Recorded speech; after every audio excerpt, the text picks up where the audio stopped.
Question for you. Have you ever heard of a high ankle sprain? I have heard the term before. Excellent. Do you know what a high ankle sprain is? I assume that it's a sprain of the ankle, but it occurs like higher up the ligament. Yes, that is very true. More specifically, it's a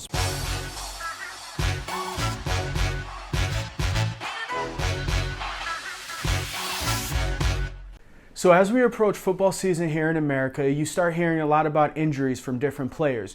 One of the common injuries that we hear about is called a high ankle sprain. In fact, it was a big deal during last year's Super Bowl when Patrick Mahomes suffered from one.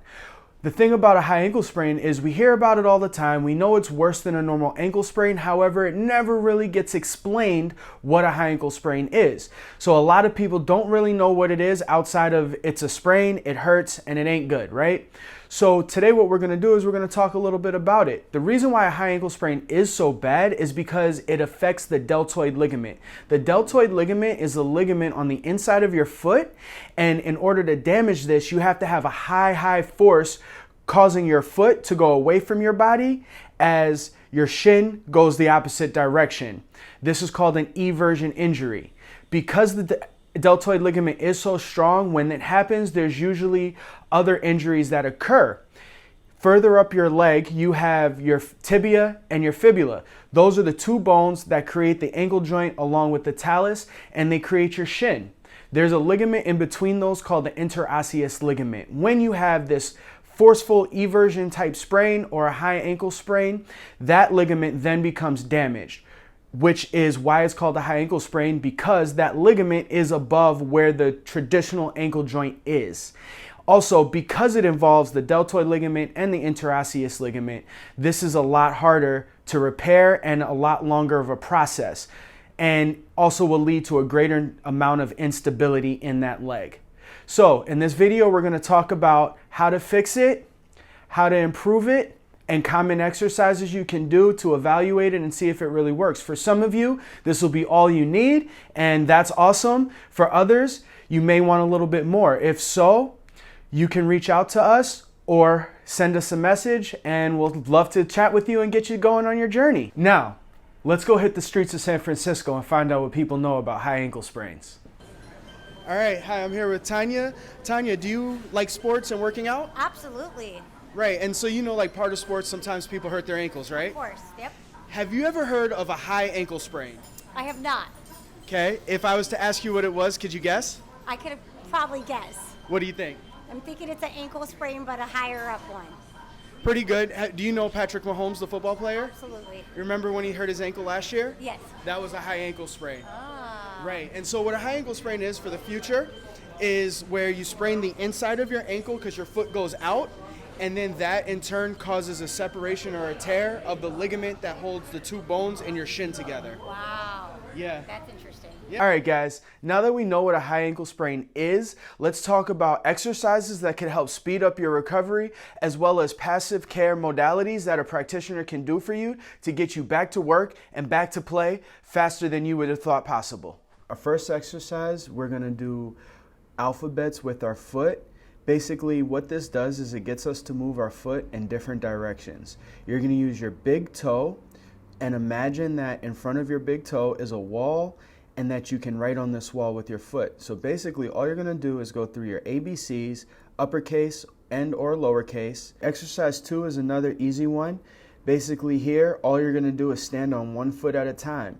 The goal is to stand as still as possible, not letting your ankle twist or wobble. You wanna make sure your feet are nice and grounded so your toes aren't flailing all over the place. You want them to kind of dig into the ground a little bit. And then you also wanna make sure that your arch is contracted. We'll have other videos on that later on. But again, you wanna stand as stable as possible. Keep your hips even. Grip the ground and don't let your foot wobble too much on the floor. This is all about control. You want the band to have the pressure on the inside of your foot, and then you're gonna slowly bring the foot to the inside of the body, hold it for a second, and then control it back. You do not want the band to control you or pull your foot back into a quick position. You wanna make sure you're controlled the whole time. The band is then gonna go onto the top of the foot, and the tension is gonna be past your body. You're going to allow it to pull your foot forward gently, and then you're going to bring your foot dorsiflexion towards yourself and then control it back into that pointed position. right, so now we're going to look at some instrument-assisted soft tissue massage. Basically, we're going to use a scraping tool and really work that damaged area. So, as you can see, I'm scraping in the area of that deltoid ligament. That's the first part that gets damaged when we do an eversion ankle sprain, which is the mechanism of injury or when our foot goes away that causes the high ankle sprain. I'm also getting the muscles on the bottom of the foot and behind the ankle. The reason why I do this is because when you have an injury in your ankle, the foot muscles, the calf muscles, and the shin muscles are all going to tighten up and try to stabilize the foot. The problem with this is that's not the job of those muscles, so they become tight and also become painful. So we want to make sure that we can help those relax as well. After I get done working on the deltoid ligament and the muscles in the foot, I have the patient flip over and we work on her calf and Achilles tendon.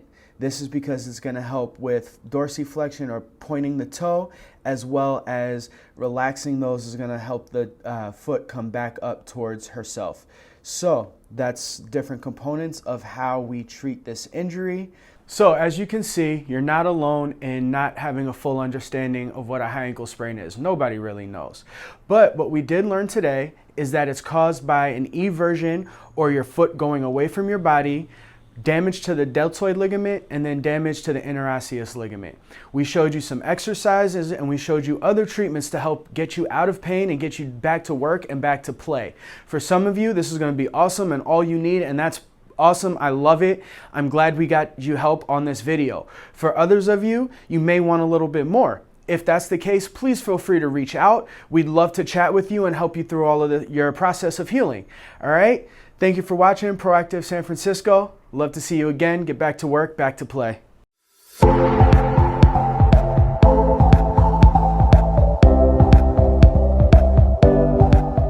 Alfredo, what's up? So, do you watch sports? Yes, I do. What's your favorite team? Niners. Okay, bang bang Niner gang. Yes, All right, so that means you watch football. So you've heard of a high ankle sprain? Yeah, I have. Okay, cool. Do you know what a high ankle sprain is? I don't. I'm assuming it's located on your ankle. I just don't know where at exactly. Right. It was that thing Patrick Mahomes had last year, right? Oh, okay. Yeah. I'm familiar with it now. Okay, yeah. Just so you know, a high ankle sprain is a sprain that happens when your foot goes out and it causes a separation of the two bones in your ankle. Oh, okay. Yeah. For sure. And because of that, it happens right up here. Oh, okay. And that's why it's called high. High ankle. Okay. Yes, sir. For sure. Right yeah. on, man. Yes, sir. Appreciate your time.